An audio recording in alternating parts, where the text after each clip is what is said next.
Imagínate en el mundo antiguo, donde los ríos Nilo y Éufrates no eran simplemente fuentes de vida, sino las arterias de grandes civilizaciones. En el horizonte se levantan majestuosas pirámides, sus piedras brillantes reflejan la luz del sol como si los propios dioses hubieran ordenado su construcción. En Babilonia se escucha el ruido del agua fluyendo por increíbles estatuas de múltiples niveles.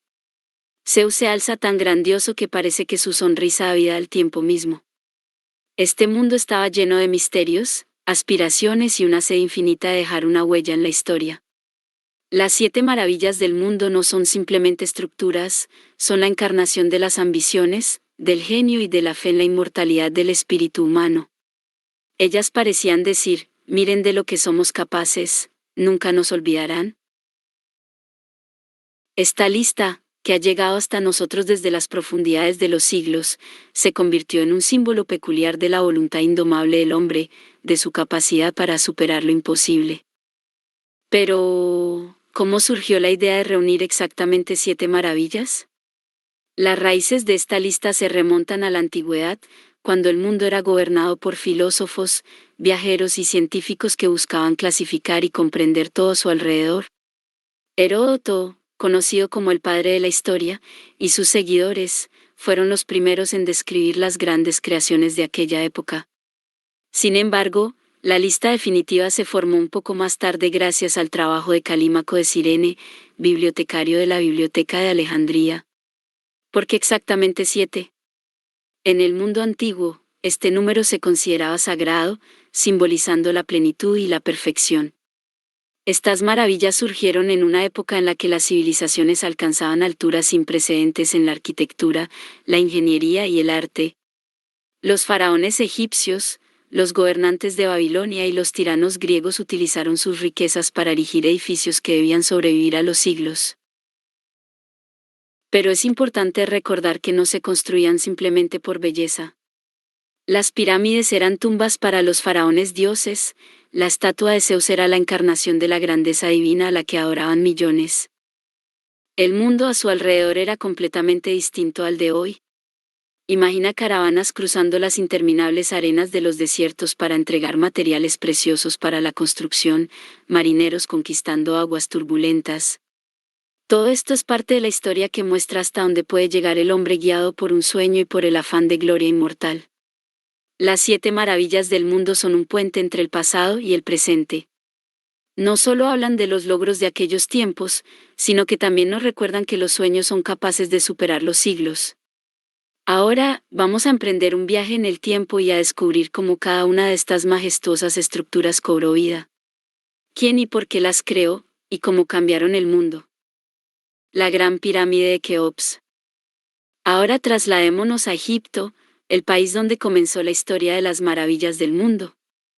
Entre las arenas y el sol abrasador del desierto se alza una estructura monumental que hasta el día de hoy asombra por su grandeza, la Gran Pirámide, la única de las 7 maravillas del mundo que ha sobrevivido hasta nuestros días.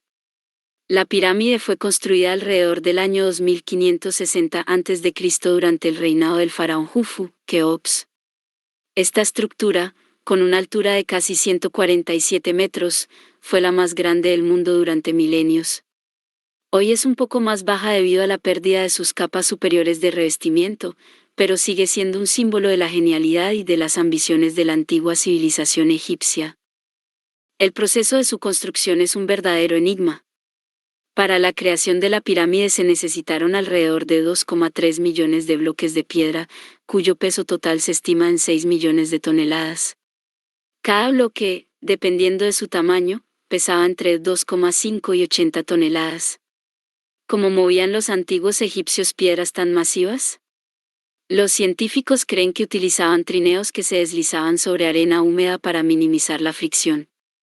Descubrimientos recientes han demostrado que los egipcios construyeron canales y plataformas especiales para transportar los bloques de piedra directamente a la zona de construcción con la ayuda de embarcaciones. Originalmente, la pirámide estaba cubierta de piedra caliza blanca pulida que reflejaba la luz solar, convirtiéndola en un faro deslumbrante en el desierto. Este revestimiento, por desgracia, casi ha desaparecido por completo, pero alguna vez hizo que la pirámide fuera verdaderamente inolvidable. La tecnología de construcción de la pirámide sigue provocando debates.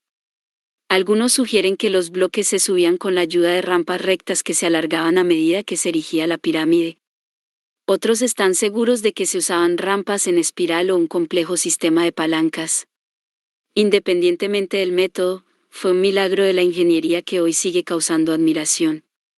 Sin embargo, la pirámide no era simplemente un proyecto de ingeniería, tenía un profundo significado espiritual. El faraón Jufu se consideraba a sí mismo un mediador divino entre la tierra y el cielo, y la pirámide era su escalón. La cámara funeraria central, tallada en granito, se encontraba en las profundidades de la pirámide. Estaba custodiada por complejos sistemas de pasadizos y masivos tapones de piedra que debían proteger el entierro de los saqueadores. Los trabajadores egipcios que la crearon recibían raciones de comida, lo que les proporcionaba fuerzas para el trabajo pesado. Excavaciones recientes han demostrado que muchos de los trabajadores eran maestros cualificados, y no esclavos como se creyó durante mucho tiempo. Cuando se habla de la construcción de la Gran Pirámide de Keops, uno no puede evitar preguntarse cómo pudieron los antiguos egipcios, sin tener tecnologías modernas, crear una estructura tan grandiosa. La respuesta reside en sus sorprendentes logros técnicos, que se adelantaron a su tiempo. Antes que nada, sorprende la precisión del diseño de la pirámide. Sus lados están orientados de forma prácticamente ideal a los puntos cardinales, y la base está nivelada con una diferencia de altura mínima. Para crear unos cimientos nivelados, los maestros utilizaron una técnica de nivelación con agua, lo que permitió lograr una estabilidad excepcional en la estructura. La construcción requería cálculos precisos y organización.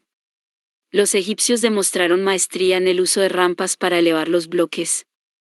Una de las posibles tecnologías eran las rampas en espiral, que permitían disminuir el ángulo de inclinación y distribuir el esfuerzo.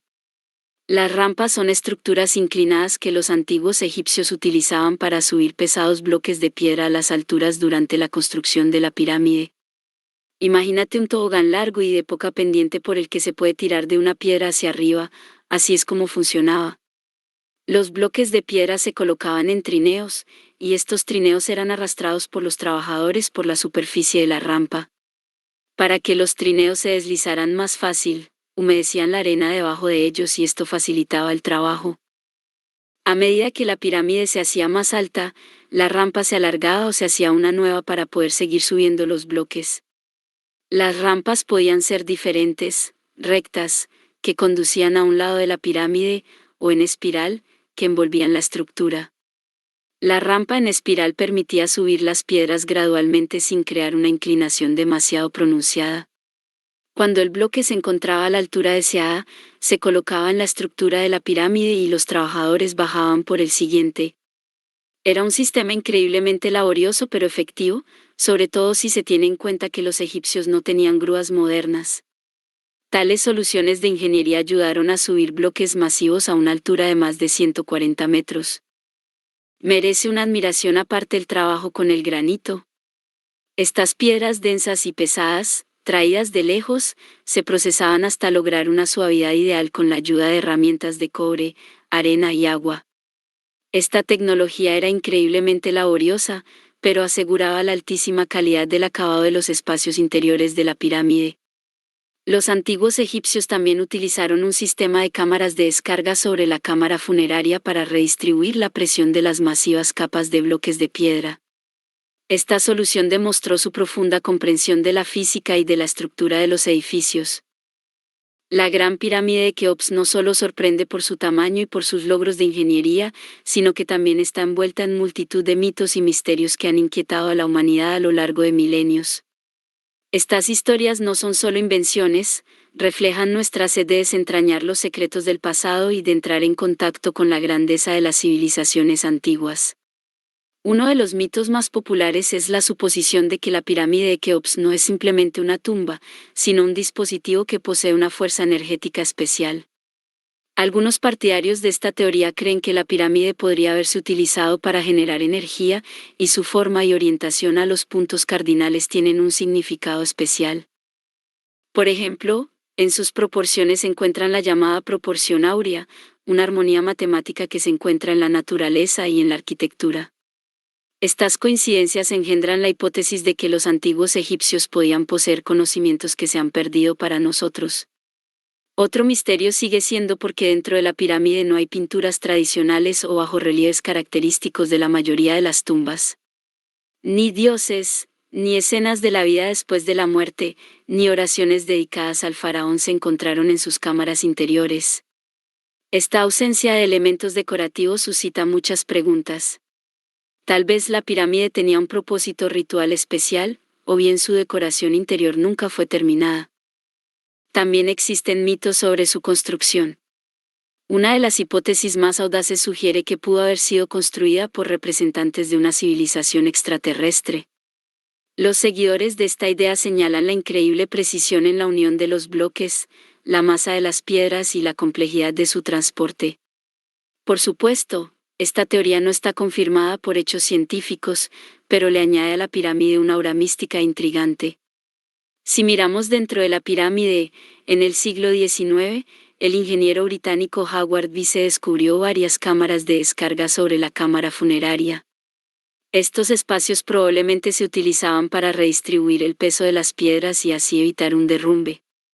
Sin embargo, tecnologías modernas, como el escaneo con mones, han descubierto nuevos vacíos, uno de los cuales es una habitación enorme situada sobre la Gran Galería. Los científicos todavía discuten sobre su propósito. ¿Era otra cámara de descarga, un espacio secreto o algo diferente? Las leyendas también rodean el tesoro de Keops.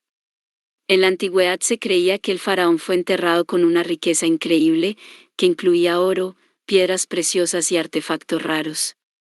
Sin embargo, nunca se ha encontrado ningún tesoro.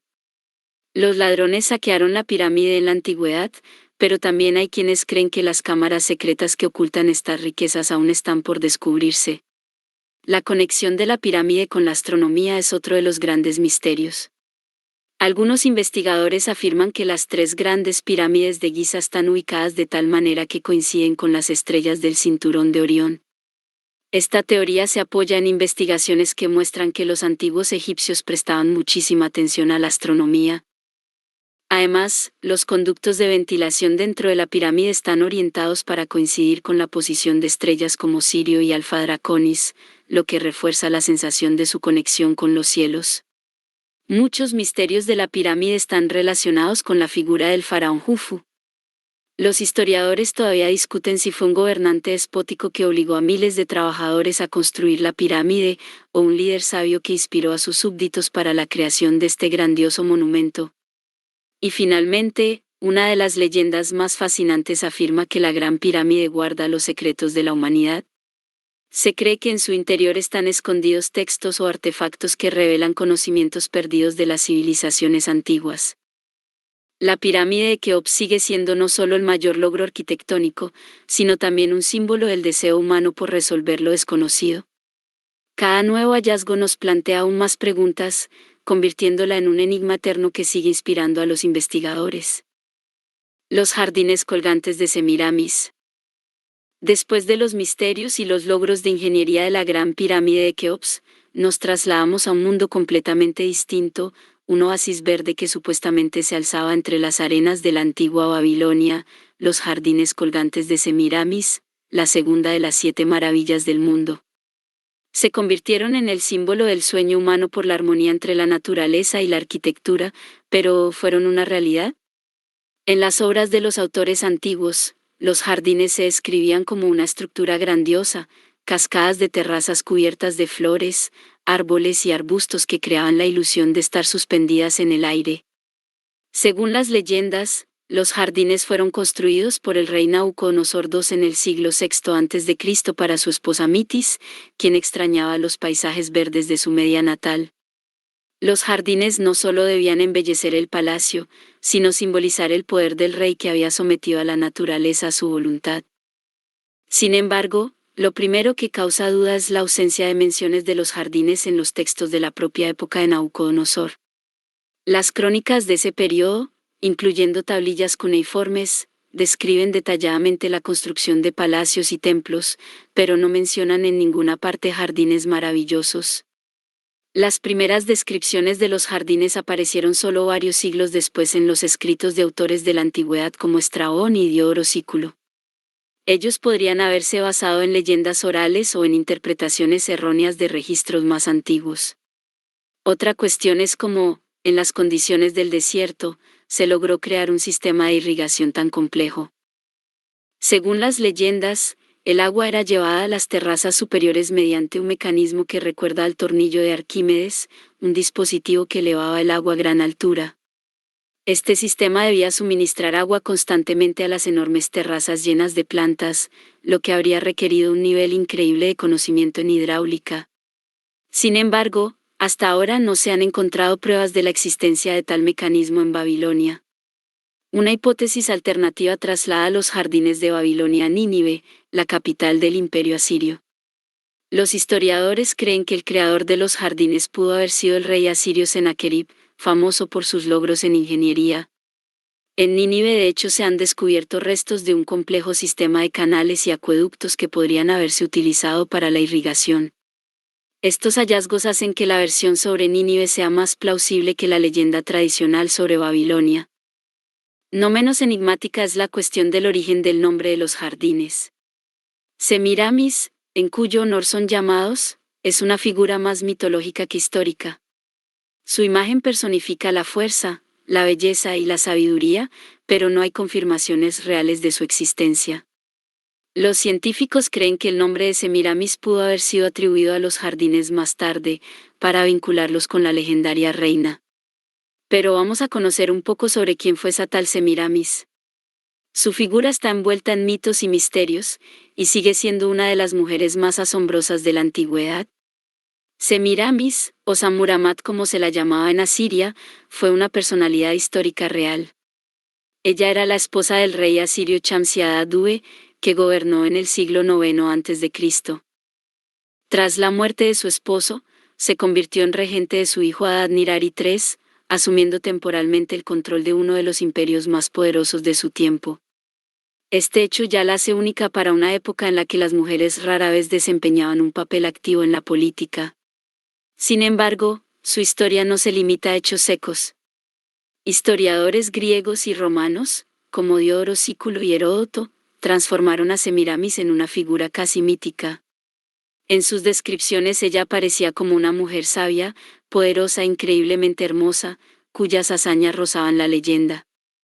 Su nombre se asoció con la fundación de Babilonia y la construcción de sus murallas, templos y palacios. Muchos creían que fue precisamente ella la inspiradora, o incluso la creadora, de los jardines colgantes que se convirtieron en una de las 7 maravillas del mundo. Semiramis también fue representada como una hábil comandante que expandió las fronteras del imperio. Según una de las leyendas, incluso intentó conquistar la India, pero al encontrar una fuerte resistencia, se vio obligada a retirarse. En otros relatos se subraya su sabiduría y su capacidad para encontrar salidas a las situaciones más complejas, gracias a lo cual se mantuvo en el poder en un mundo donde gobernaban hombres fuertes. Las leyendas sobre su origen también le añaden misterio.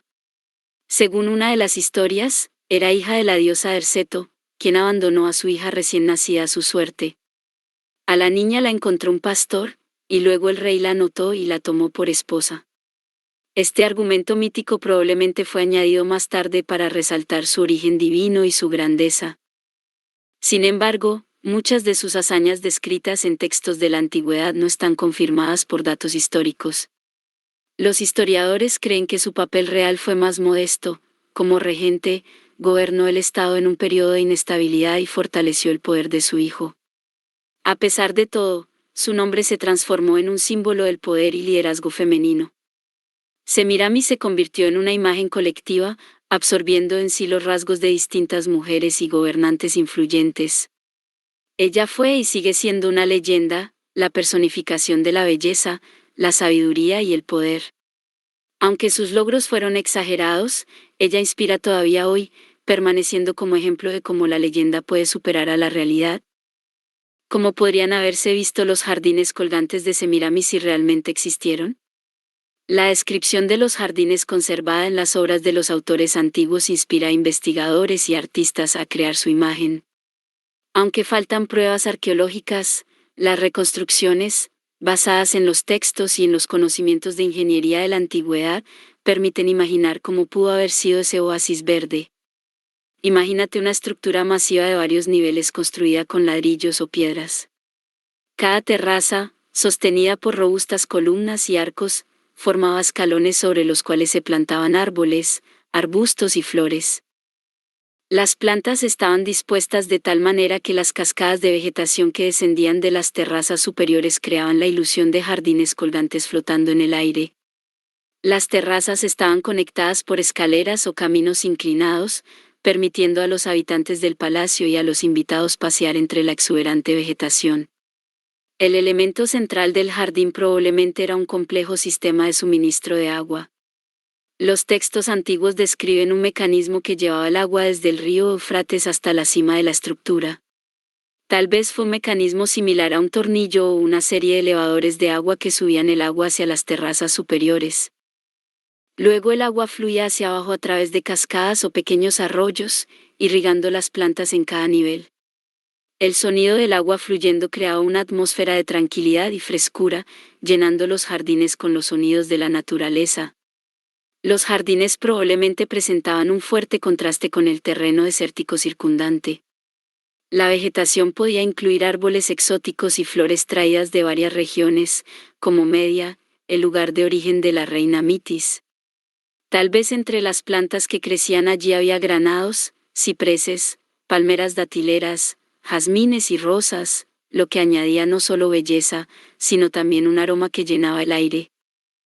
Para dar solidez a las estructuras se utilizaba asfalto y ladrillos cocidos, que eran característicos de la arquitectura babilónica. Una capa de aislamiento hecha de piedra y cañas empapadas en resina podría haber prevenido la fuga de agua, lo que era especialmente importante para mantener las terrazas en buen estado. Los jardines seguramente estaban rodeados por los muros del palacio, protegiéndolos del sol abrasador y del viento del desierto. Por la tarde, cuando el sol se ponía en el horizonte, los jardines podían llenarse con los tonos dorados del atardecer, haciéndolos aún más majestuosos. Posiblemente en los jardines había fuentes, estatuas y bancos para el descanso, lo que convertía este lugar en un verdadero paraíso para la élite gobernante. Aunque todos estos detalles siguen siendo hipotéticos, las reconstrucciones permiten ver cuán magnífico y sorprendente podría haber sido este oasis.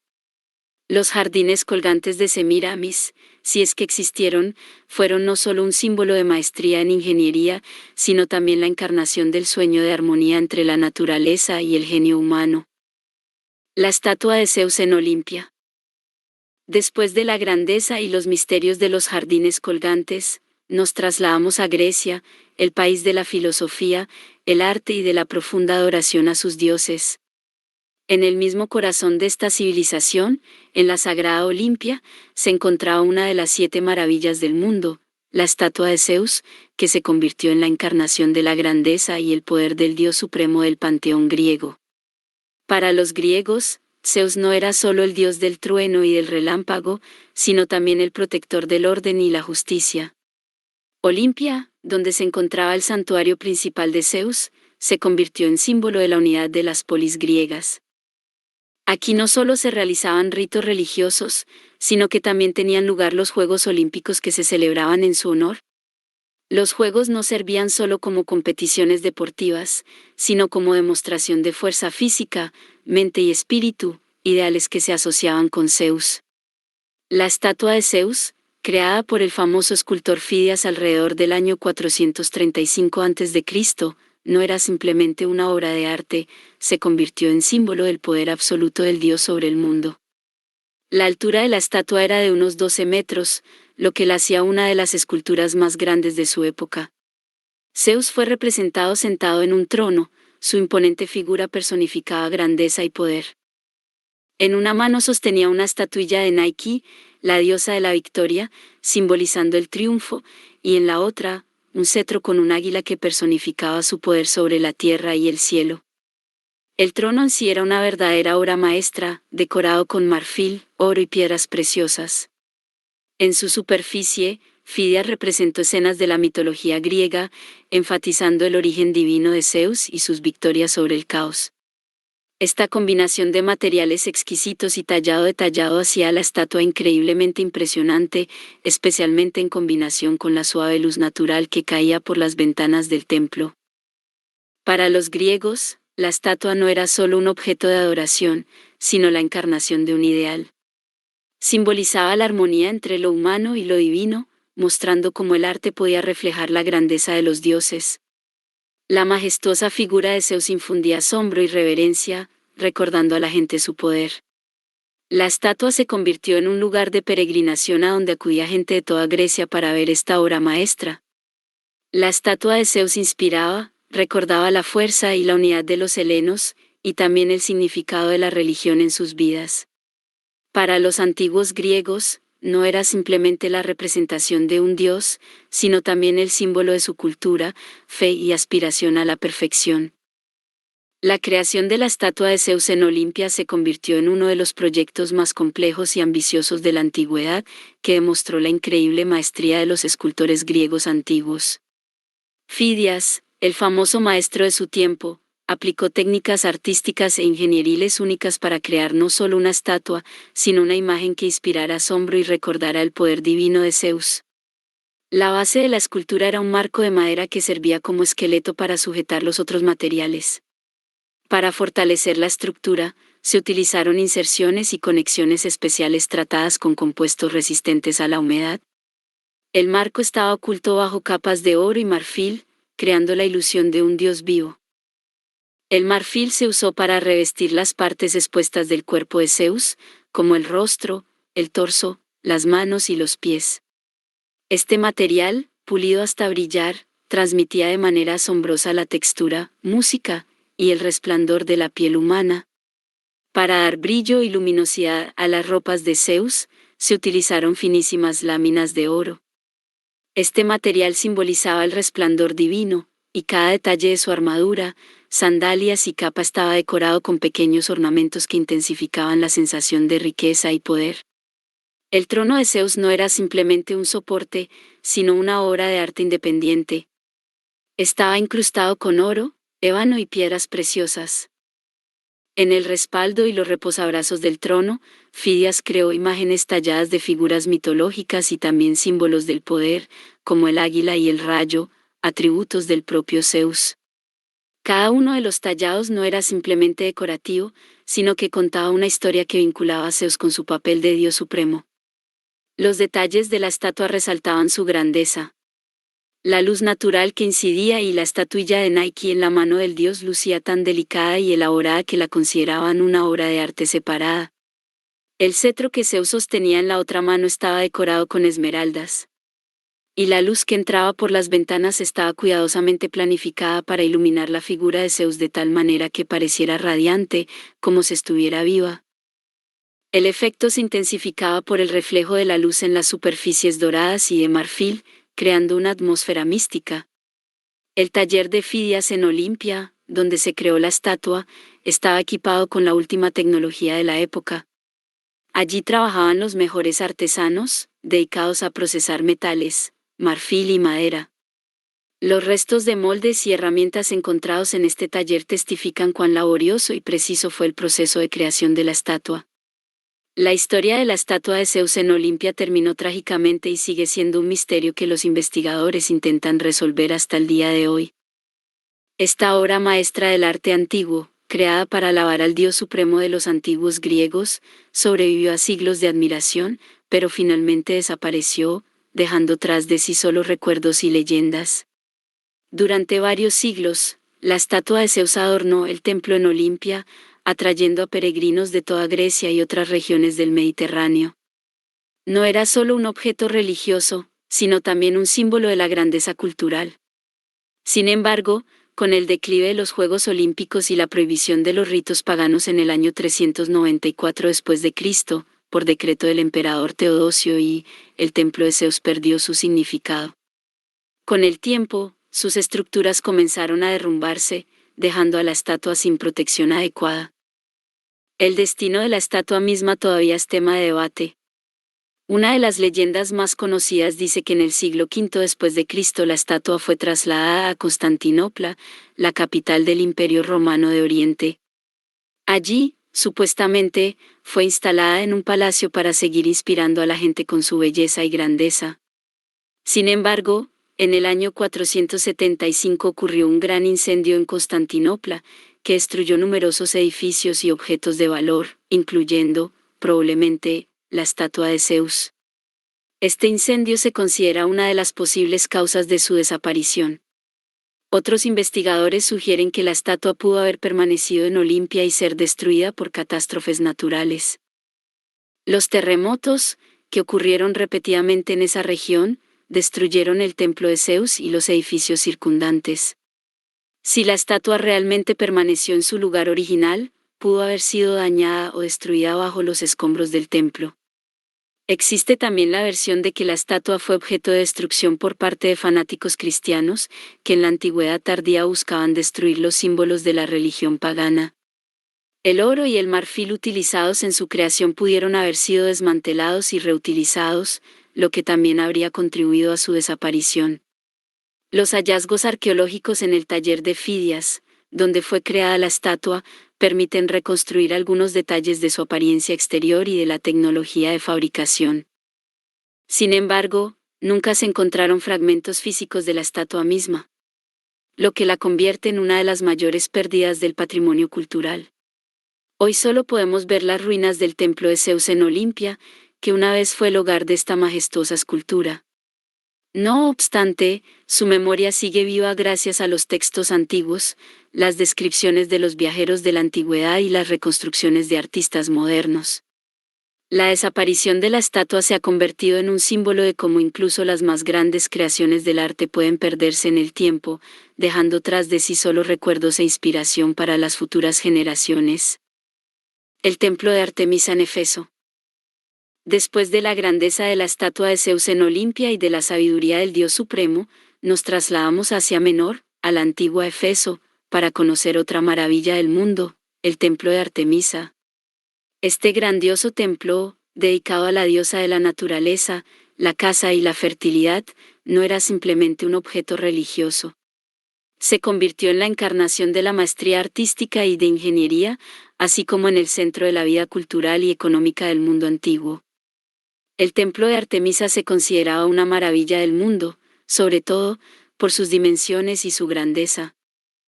Construido en el siglo VI a.C., se convirtió en el templo más grande de su tiempo, superando significativamente en tamaño incluso al famoso Partenón en Atenas. Era un edificio de proporciones increíbles.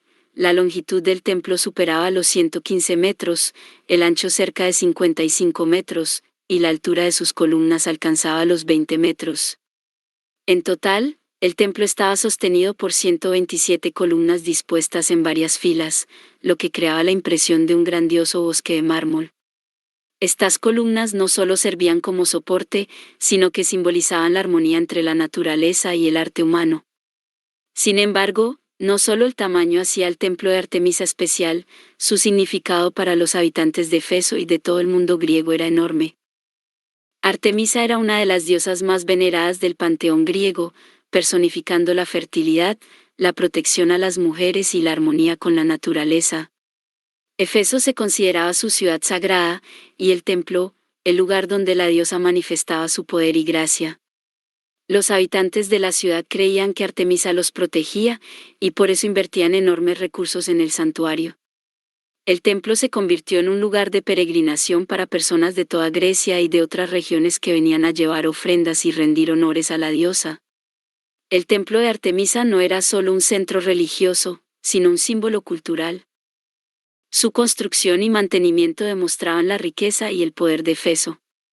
Comerciantes, artesanos y viajeros acudían aquí, trayendo consigo sus mercancías, ideas y costumbres.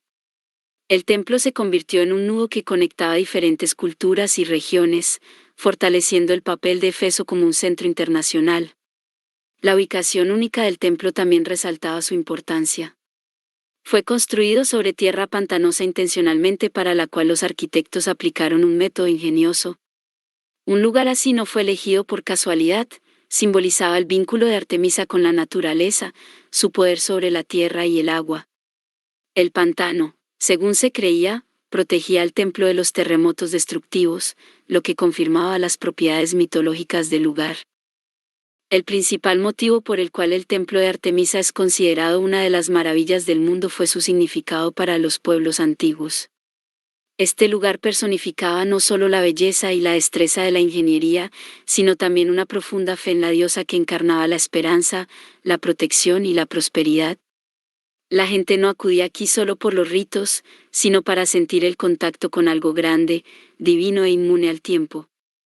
El templo de Artemisa en Éfeso no solo fue grandioso en sus proporciones, sino también asombroso por la belleza y la elegancia de sus soluciones arquitectónicas. Sus constructores y escultores utilizaron métodos innovadores y materiales exquisitos para crear un templo que se convirtió en el símbolo de la perfección de la arquitectura de la antigua Grecia. El templo estaba dedicado a Artemisa, una de las diosas más veneradas del panteón griego. Ella encarnaba la naturaleza, la caza, la fertilidad y la protección de las mujeres. Artemisa era la diosa a la que se acudía en busca de ayuda durante los partos y para la protección de las doncellas jóvenes, y su vínculo con la naturaleza se subrayaba por su imagen de cazadora rodeada de animales salvajes. En Éfeso se le veneraba especialmente como la diosa de la fertilidad y patrona de la ciudad, relacionándola con la abundancia y la prosperidad de la región. Fueron precisamente estos aspectos de su culto los que se reflejaron en la arquitectura y la decoración del templo. El templo estaba construido en estilo jónico, conocido por su elegancia y sus proporciones. Sus masivas columnas de cerca de 20 metros de altura no solo sostenían el techo, sino que creaban una sensación de ligereza y armonía. En total, el templo contaba con 127 columnas, cada una de las cuales estaba cubierta de tallas con imágenes de escenas mitológicas, patrones y símbolos asociados con la diosa Artemisa. Algunas de las columnas estaban tan exquisitamente decoradas que se consideraban obras de arte en sí mismas. La mayor parte del templo estaba construida en mármol, lo que le otorgaba un brillo resplandeciente bajo el sol. Para la creación de ciertos detalles se utilizaron materiales preciosos, como oro y marfil, que resaltaban la riqueza y la grandeza de Éfeso. Los paneles tallados que adornaban los muros y los pórticos representaban escenas de mitos relacionados con Artemisa, la caza y la naturaleza. Estos bajorrelieves no solo embellecían el templo, sino que contaban historias que eran familiares para cualquier visitante. El lugar central en el templo lo ocupaba la estatua de Artemisa, que en sí misma era una obra maestra. Estaba hecha de oro y marfil, y sus ropajes estaban cubiertos con imágenes de animales y símbolos de fertilidad, como abejas y ciervos. Esto subrayaba la conexión de la diosa con la naturaleza y su papel como protectora de todo lo vivo. Según las descripciones, la estatua tenía un aspecto solemne y majestuoso, despertando asombro en todos los que entraban al templo. Otra característica única del templo era su techo. Estaba cubierto con tejas de terracota y decorado con elementos escultóricos, como las acroteras, que eran figuras ubicadas en los bordes y en la cima del techo. Estas esculturas representaban criaturas mitológicas y símbolos vinculados a Artemisa, y le agregaban al templo aún más riqueza decorativa. Se prestó especial atención a la ubicación del templo. Fue construido de tal manera que se integraba armoniosamente en el paisaje circundante. El templo se alzaba sobre una enorme base de mármol que lo protegía de la humedad del suelo pantanoso. Esta base en sí misma estaba adornada con tallados y servía como transición simbólica entre el mundo terrenal y el territorio sagrado consagrado a la diosa. No menos impresionante era que el espacio interior estaba organizado de tal manera que dirigía la mirada del visitante hacia la estatua de Artemisa. La luz penetraba en el templo por ventanas ubicadas en lo alto de los muros, creando un efecto de brillo misterioso que parecía emanar de la estatua misma.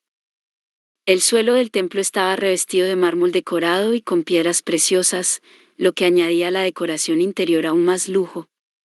Esta obra maestra de la arquitectura antigua fue destruida en repetidas ocasiones, pero en cada ocasión fue restaurada, reflejando no solo la maestría de los constructores, sino también la profunda devoción de los habitantes de Éfeso a su diosa.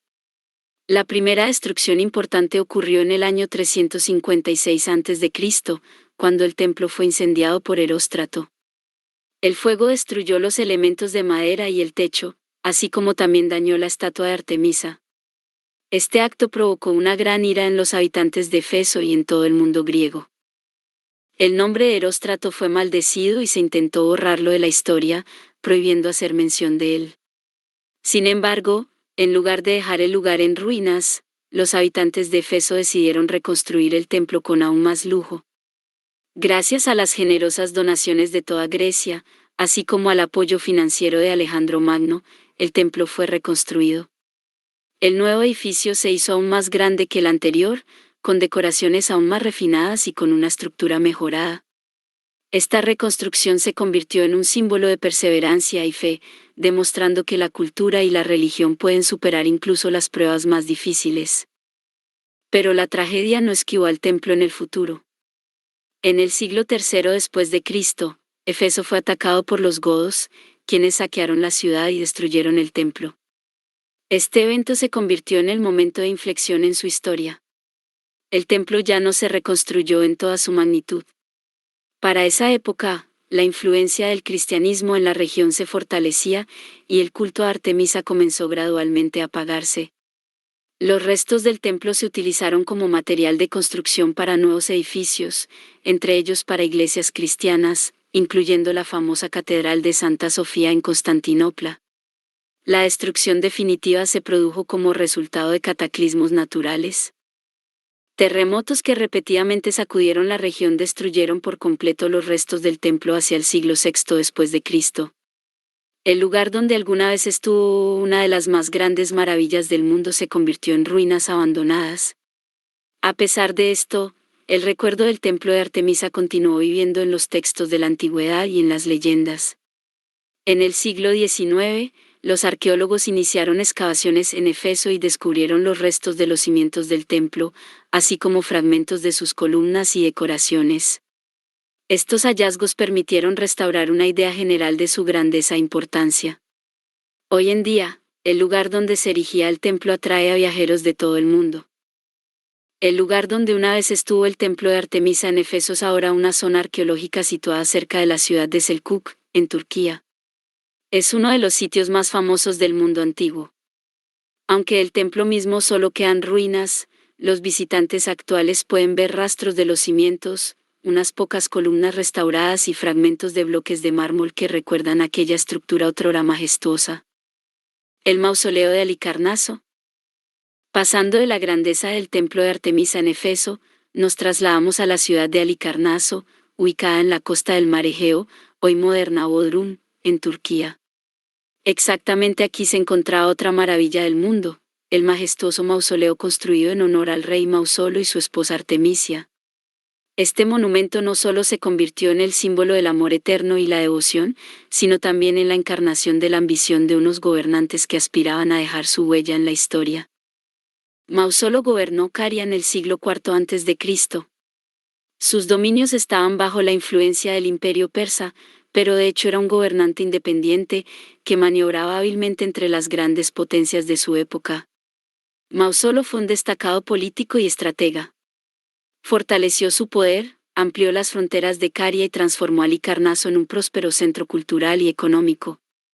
Uno de sus principales logros fue trasladar la capital de Caria a Halicarnaso, donde emprendió una grandiosa labor de construcción, incluyendo fortificaciones, palacios y, por supuesto, el mausoleo que posteriormente se volvería legendario.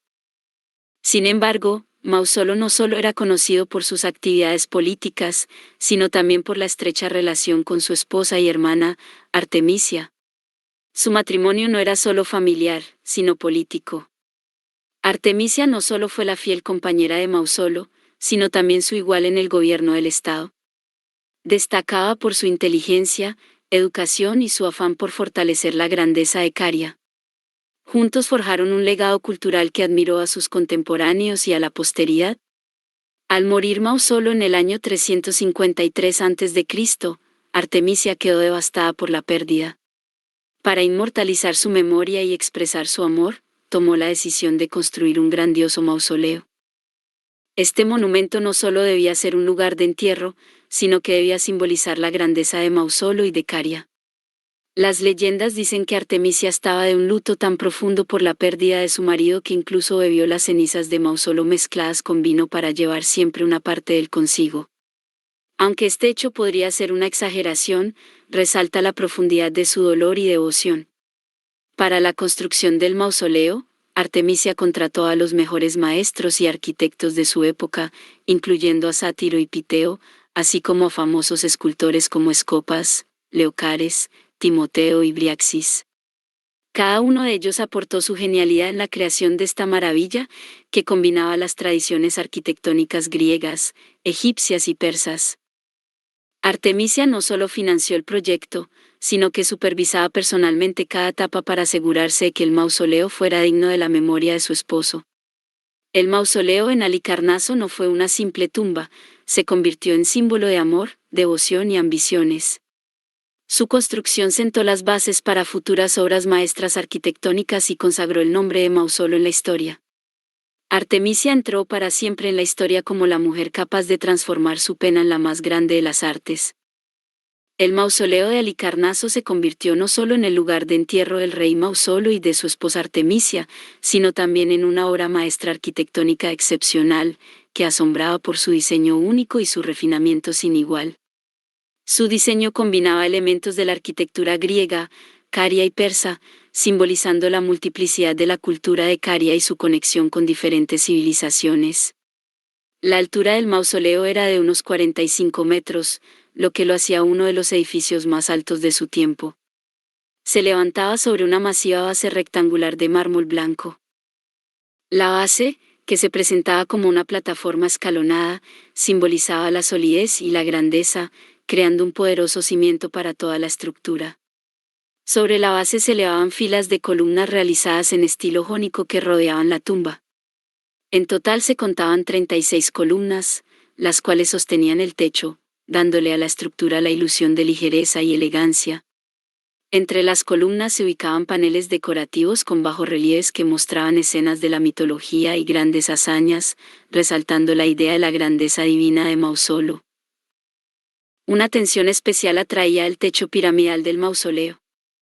Estaba compuesto por 24 capas escalonadas que convergían hacia el vértice, el cual estaba coronado por una estatua que representaba una cuadriga con caballos. Esta figura, elaborada en mármol, simbolizaba el triunfo y la grandeza de Mausolo. La cuadriga, conducida por el propio Mausolo, era la expresión de su poder y su inmortalidad, como si estuviera emprendiendo un viaje eterno. La decoración escultórica del mausoleo merece una admiración aparte. 4 famosos escultores, Briaxis, Leocares, Escopas y Timoteo decoraron cada uno los distintos lados del edificio, creando escenas que reflejaban no solo la vida de Mausolo y de Artemisia, sino también su herencia cultural.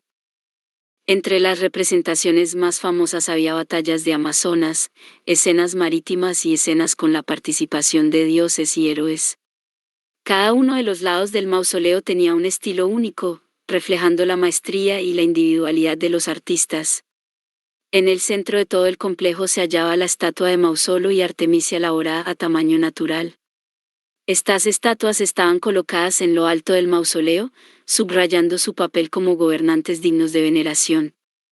Los detalles de las esculturas, incluyendo los pliegues de la ropa, las expresiones de los rostros y el dinamismo de las poses, mostraban una habilidad excepcional, música. Aunque el mausoleo de Halicarnaso se destruyó hace mucho tiempo, partes individuales de esta magnífica estructura sobrevivieron y nos dan una idea de su grandeza pasada. Gracias a estos hallazgos, los arqueólogos y los historiadores pueden comprender cómo estaba construida la tumba y apreciar la maestría de los antiguos arquitectos y escultores. Uno de los fragmentos sobrevivientes más valiosos son las partes de las composiciones escultóricas. Fueron halladas durante las excavaciones en el siglo XIX y actualmente se conservan en el Museo Británico en Londres. Entre ellas se encuentran paneles en relieve con imágenes de las batallas de las Amazonas, escenas marítimas y criaturas míticas.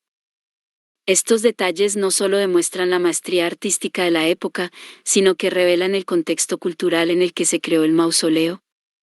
Las esculturas de gran tamaño que se conservaron dan una idea de la fuerza y el poder del rey Mausolo y su entorno, además de mostrar lo mucho que se valoraban los temas de la guerra y del heroísmo en aquella época. Una importancia especial tienen los fragmentos de las columnas y de los detalles arquitectónicos que conservan rastros de pintura y detallado. Estos elementos confirman que el mausoleo combinaba en sí mismo varios estilos, el griego, el cario y el persa. Por ejemplo, los capiteles del orden jónico conservados atestiguan la influencia de la arquitectura griega clásica. Y algunos motivos decorativos apuntan a la influencia persa. Esto resalta el estatus de Halicarnaso como cruce de caminos culturales donde se cruzaban las tradiciones de Oriente y Occidente. También existen datos sobre el techo piramidal del mausoleo. Se descubrió una parte de la pieza escalonada que, a juicio de los investigadores, formaba parte de la techumbre. Demuestra visualmente cuán ambicioso era el diseño de crear sobre la columnata una pirámide gigante coronada con la escultura de un carro. Otra fuente de información sobre el mausoleo han sido los testimonios escritos de los autores de la antigüedad, como Vitruvio y Plinio el Viejo, y también cronistas y viajeros posteriores.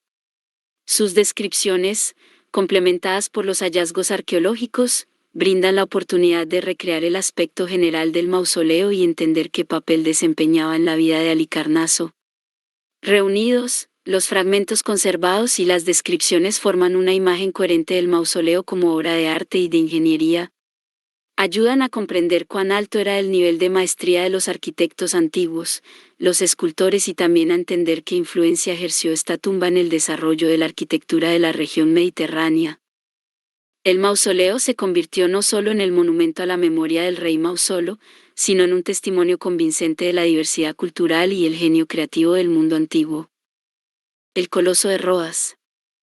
Después del mausoleo en Halicarnaso, nos trasladamos a la soleada isla de Rodas, donde se encontraba otra de las 7 maravillas del mundo, el Coloso de Rodas. Este monumento que glorificaba al dios Sol, Helios, se convirtió en símbolo de coraje y fuerza, inspirando no solo a los habitantes de la isla sino también a todo el mundo antiguo. Rodas, situada en el mismo corazón del mar Egeo, era famosa por su posición estratégica y por su poder naval. En el año 305 a.C., tras un año de asedio por parte de Demetrio Poliorcetes, el gobernante de Chipre, los rodios lograron defender su ciudad convirtiéndose en símbolo de resistencia y firmeza inquebrantable. Demetrio, al sufrir la derrota, se vio obligado a abandonar atrás sus máquinas de asedio, que se convirtieron en el botín de los vencedores. Los habitantes de Rodas decidieron inmortalizar su victoria y dar las gracias a Helios, al que consideraban el protector de la ciudad. Los trofeos dejados del asedio fueron vendidos, y los fondos recaudados se destinaron a la creación del grandioso monumento al Coloso de Rodas. Esta estatua no solo debía subrayar la grandeza y la independencia de Rodas, sino convertirse en un mensaje para el mundo entero acerca de la fuerza y la unidad de la isla. El escultor Kers de Lindos fue el responsable de esta obra. Las leyendas dicen que la construcción del coloso tomó 12 años. La altura de la estatua era de unos 33 metros, lo que la hacía una de las estructuras más altas del mundo antiguo. El coloso representaba al dios Sol Helios en una pose orgullosa. Su rostro estaba vuelto hacia el mar y su cabeza estaba coronada con una diadema de rayos solares, que simbolizaba su resplandor divino. En una de sus manos, Helios sostenía una antorcha, marcando el camino a los navegantes, y su aspecto infundía respeto y confianza en la protección de la isla. Existe el mito popular de que el coloso estaba en la entrada al puerto y que los barcos pasaban entre sus piernas. Aunque esta versión es probablemente una invención artística, resalta la grandeza de la estatua y refuerza su leyenda. En realidad, lo más probable es que el coloso estuviera situado en tierra firme, no muy lejos del puerto, de modo que pudiera ser visto desde lejos como símbolo de protección y prosperidad.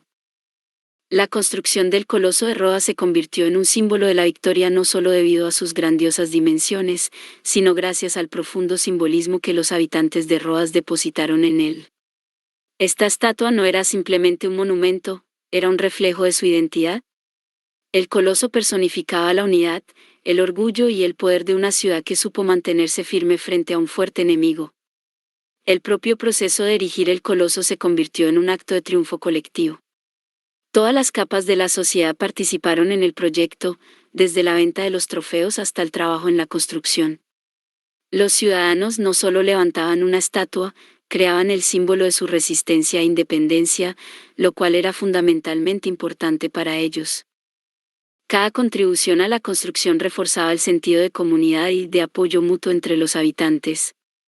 Es importante señalar que la idea misma de la creación del coloso, como una ofrenda a Helios, personificaba la fe de los rodios en la justicia divina.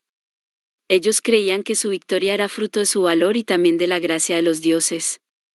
La estatua se convirtió en un recordatorio visible de que incluso los adversarios más poderosos pueden ser derrotados si se actúa con determinación y fe. Otro aspecto importante fue la ubicación del coloso. Fue erigido en un lugar tal para recibir a los barcos que se acercaban a Rodas y causar impresión en los invitados y comerciantes. Esto no era solo un gesto estético, sino también una declaración del estatus de Rodas como centro de poder y comercio en el Mediterráneo. Literalmente la estatua miraba al mar, encontrándose a los viajeros y dejando claro que Rodas era una ciudad a la que era imposible someter. A pesar de que el coloso de Rodas se había convertido en un símbolo de triunfo y poder, su destino resultó ser trágico. Este grandioso monumento, que duró poco más de medio siglo, fue destruido como resultado de uno de los terremotos más devastadores de la antigüedad. La tragedia ocurrió alrededor del año 226 a.C.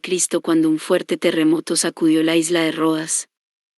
El coloso, que se elevaba a una altura de casi 33 metros, no resistió los fuertes temblores subterráneos y colapsó. Según las fuentes de la antigüedad, sus masivos fragmentos se dispersaron por el territorio.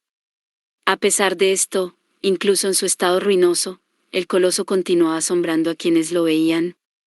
Plinio el Viejo escribió que muchos viajeros llegaban a Rodas solo con el fin de ver los restos de esta gigantesca estatua.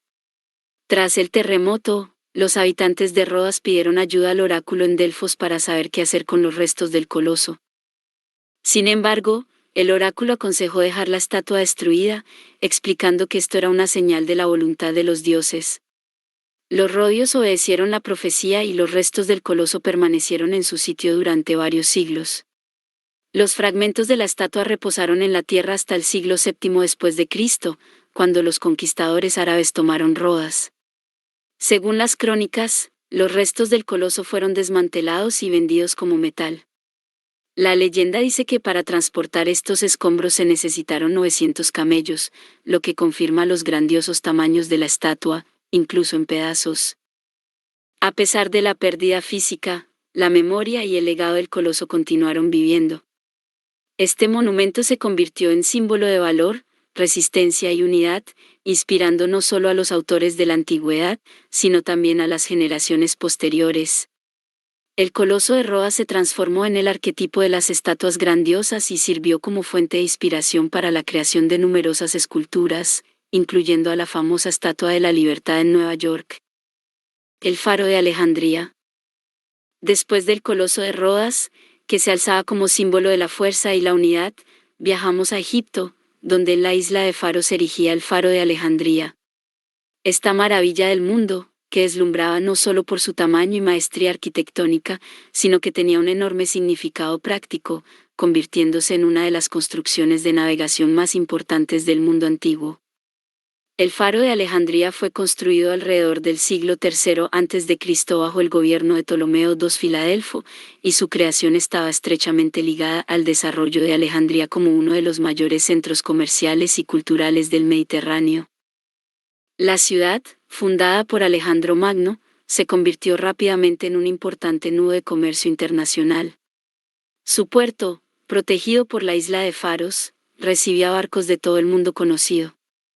Pero las rocas submarinas y las aguas poco profundas hacían que la entrada fuese peligrosa. La necesidad de un faro fue dictada por el deseo de asegurar la seguridad de los navegantes y afianzar el estatus de Alejandría como el principal puerto marítimo. El faro fue proyectado por el arquitecto Sóstrato de Cnido, y se convirtió en símbolo de progreso técnico y de las ambiciones de la época helenística. Su altura superaba los 100 metros, lo que lo convirtió en una de las construcciones más altas de su tiempo. Fue el primer faro de esa magnitud, y su luz brillante, según se dice, era visible a una distancia de hasta 50 kilómetros. El faro reflejaba los rayos del sol mediante un espejo metálico, y por la noche en su cima ardía un fuego inmenso que mantenían los servicios especiales. Para los marineros, el faro era una estrella guía que los salvaba de los peligros. Muchos autores antiguos admiraban su funcionamiento, describiendo cómo ayudaba a los barcos a llegar sanos y salvos al puerto, incluso en clima tormentoso. Pero el faro no solo tenía importancia para los navegantes, afianzó el papel de Alejandría como centro de comercio, cultura y ciencia. Su luz parecía decir a cada persona que se acercaba a la ciudad: habéis llegado al centro del mundo. El faro de Alejandría también simbolizaba el poder y la riqueza de los gobernantes ptolemaicos. Fue la prueba de su capacidad para combinar los logros de la ingeniería con las ambiciones de ser los líderes del mundo helenístico. Alejandría atraía no solo a comerciantes, sino también a científicos, viajeros y artistas que se admiraban con su grandeza. El faro de Alejandría no fue un simple logro de ingeniería de su tiempo, sino una auténtica obra maestra de la arquitectura y la tecnología, que influyó en el desarrollo de las construcciones a lo largo de los siglos. Su estructura combinaba en sí soluciones innovadoras que le permitieron no solo realizar su función principal, sino resistir las pruebas del tiempo y de la naturaleza. El faro fue construido con grandes bloques de piedra caliza clara, lo que lo hacía visible incluso a grandes distancias. Estos bloques se unían utilizando grapas de plomo, lo que le daba a la construcción solidez y resistencia frente a los terremotos que a menudo ocurrían en la región. El uso de conexiones flexibles era una solución vanguardista para la época, puesto que permitía a los bloques moverse ligeramente durante los temblores, previniendo el derrumbe. La estructura del faro estaba dividida en 3 niveles, cada uno de los cuales desempeñaba un papel. La parte inferior era un cimiento cuadrado y masivo que aseguraba la estabilidad de toda la construcción. El nivel medio representaba una torre octogonal, lo que disminuía la resistencia al viento y ayudaba a distribuir equitativamente la carga. El nivel superior, una torre cilíndrica, era el más ligero y terminaba en una plataforma sobre la que ardía el fuego. Esta solución de 3 niveles no solo le daba al faro una exquisitez visual, sino que garantizó su estabilidad a lo largo de los siglos. Una de las características tecnológicas más asombrosas fue el espejo utilizado para reflejar la luz del sol. La superficie de metal pulido permitía dirigir los rayos de luz a grandes distancias, lo que mejoraba significativamente la visibilidad del faro de día. Por la noche, en la cima del faro, se encendía una gran fogata de resina, cuya luz también se intensificaba con ayuda del espejo.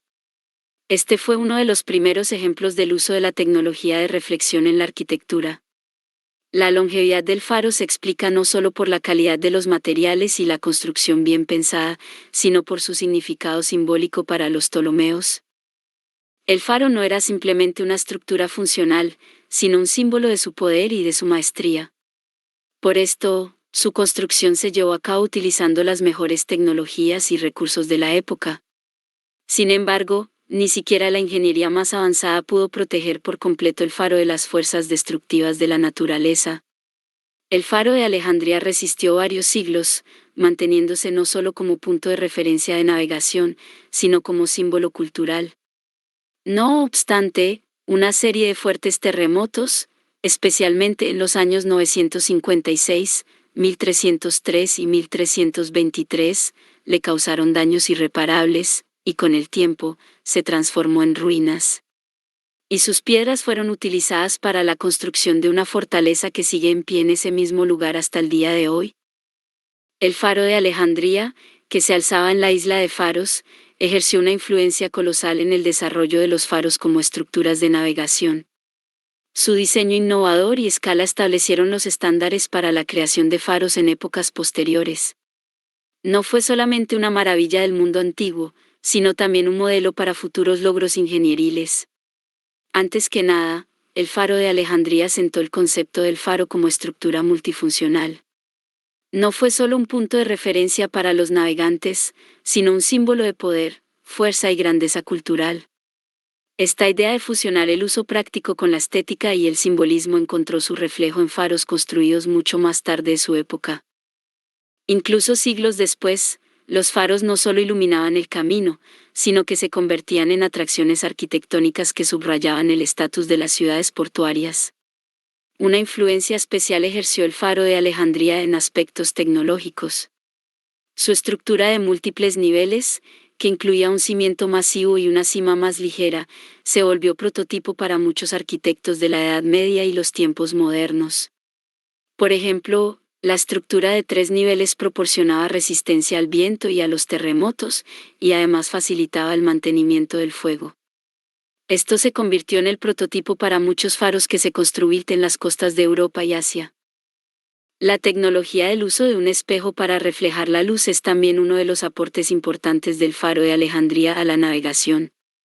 Aunque los espejos antiguos probablemente eran inferiores en eficacia a los modernos, el mismo principio de la luz dirigida se convirtió en la base para el desarrollo de la óptica en la navegación. Los faros modernos utilizan lentes de Fresnel y complejos sistemas ópticos, pero su idea toma su origen justamente desde el faro de Alejandría, que demostró por primera vez cómo la reflexión de la luz podía mejorar significativamente la visibilidad para los navegantes. El papel simbólico del faro como luz en la oscuridad también fue heredado del faro de faros. Para los marineros, el faro se convirtió no solo en un punto de salvación, sino en el símbolo de esperanza, superación de peligros y el acercamiento al hogar.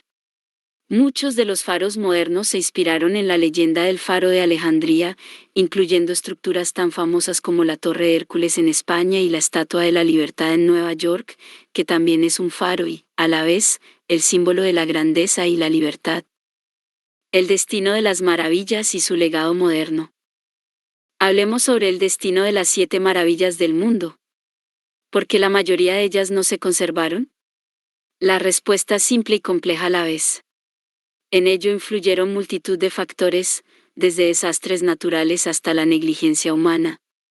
Tan solo imagina, estas majestuosas estructuras fueron erigidas hace miles de años. Los creadores no tenían tecnologías modernas que pudieran proteger el edificio de la destrucción. Arquitectos y constructores alcanzaban niveles altísimos de destreza, utilizando piedra, madera y mármol. Pero incluso los materiales más fuertes están sujetos al deterioro. Los desastres naturales jugaron su papel. Por ejemplo, el mausoleo en Halicarnaso, que resistió varios cientos de años, fue destruido por una serie de terremotos antes de que sus restos fueran borrados de la faz de la tierra. El coloso de Rodas tampoco pudo resistir a los elementos y colapsó tras un poderoso terremoto de tan solo 60 años desde el inicio de su construcción. La naturaleza no tiene piedad ni siquiera con las estructuras más sólidas, quebrándolas bajo el peso de su propia gravedad. La actividad humana también se convirtió en causa de pérdidas.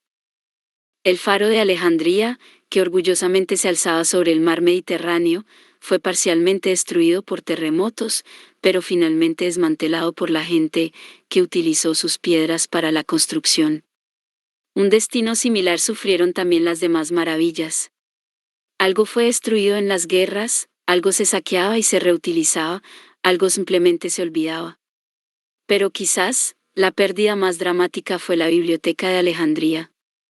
Aunque no pertenece directamente a las 7 maravillas, simboliza el mismo dolor de la pérdida que el Coloso de Rodas o el Templo de Artemisa en Efeso, destruido por un incendiario con la esperanza de pasar a la historia. El mundo cambiaba, las religiones y culturas que construyeron las maravillas con el tiempo desaparecían o perdían su influencia. Las pirámides egipcias sobrevivieron porque eran demasiado masivas y fueron construidas utilizando tecnologías que se adelantaron a su tiempo. Las otras maravillas, más refinadas, resultaron vulnerables. Fueron construidas no para la eternidad, sino para impresionar a los contemporáneos y afirmar el poder de sus creadores. A pesar de esto, dejaron una huella en la historia. Hasta el día de hoy las recordamos como el símbolo de la ambición humana, de la genialidad y de la aspiración a lo bello. El destino de las maravillas nos recuerda que, incluso los logros más grandes son temporales, pero la memoria sobre ellos puede vivir eternamente, si se guarda y se transmite a los demás. La restauración y los análogos modernos de las 7 maravillas del mundo es un intento no solo de honrar la memoria de las antiguas obras maestras, sino también de inspirarse en ellas para la creación de algo nuevo. Aunque los originales se han perdido, a excepción de las pirámides de Giza, su grandeza se ha convertido en la fuente de inspiración para arquitectos, artistas e ingenieros de todo el mundo. Vamos a ver cómo hoy en día la humanidad trata de resucitar la memoria de ellas. A algunas maravillas se ha tratado de restaurarlas literalmente. Por ejemplo, en Turquía, arqueólogos y arquitectos continúan con los trabajos en el sitio del templo de Artemisa en Éfeso. Por ahora, el templo existe solamente en forma de algunas columnas y ruinas, pero su reconstrucción es no solo una tarea técnica, sino un proyecto cultural dirigido a la recuperación de su antigua grandeza. Es poco probable que se pueda recrear el templo por completo, pero las tecnologías modernas permiten hacer detallados modelos en 3D que transmiten su elegancia y magnificencia. Otro ejemplo de un intento por revivir una maravilla antigua son los proyectos de crear un nuevo coloso de Rodas. Varias veces a lo largo de la historia se han propuesto proyectos para construir una nueva estatua gigante que simbolice el mundo y la unidad. Los ingenieros han propuesto variantes más resistentes a los sismos que no solo reproduzcan el original, sino que sean funcionales como centro de museos y un faro iluminador. El faro de Alejandría también encuentra sus análogos modernos. Algunos historiadores y arquitectos sueñan con reconstruirlo a escala real, para que nuevamente se convierta en símbolo de la navegación marítima y de la destreza humana. En Egipto, incluso se ha debatido la idea de crear un faro moderno basado en el diseño original, pero con el uso de las tecnologías más avanzadas.